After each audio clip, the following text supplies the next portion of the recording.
يا صباح الخير، يا صباح الجمال، صباح الخير عليكم. ازيكم حبايبي؟ عاملين ايه؟ النهارده ان شاء الله جايلكم فيديو صغير وفيديو قصير قوي، واتمنى ان الفيديو يعجبكم. انا طبعا كنت معاكم اخر مره لما حطيت الكتاكيت في الرف اللي في الاخر خالص اللي تحت الصغير، فلقيت ان اللي فوق بيسقطوا بينزلوا عندهم، وما ينفعش طبعا ان انا اربي بلدي مع ابيض.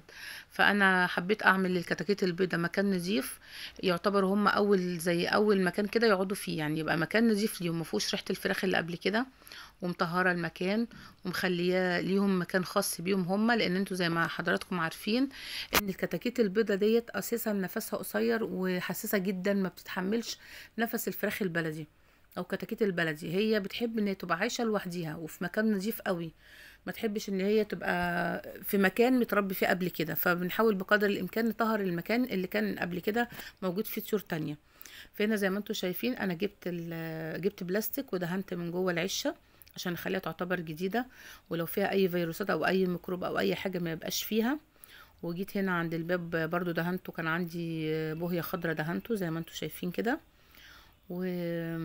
وعشان طبعا استقبل بقى الكتاكيت ادخلها في المكان دوت، ما يعني تبقى تاكل وتشرب في المكان ده، تبقى دي العشه بتاعتها هي. كتاكيت البيضة بالذات بتحتاج معاملة خاصة غير أي كتاكيت تانية. طبعا هنحطهم في المكان النضيف دوت، عشان بعد كده كل يوم إن شاء الله هنشوف أحوالهم إيه، وهنأكلهم مع بعض لحد ما نشوف هيوصلوا الوزن كام في حوالي شهر.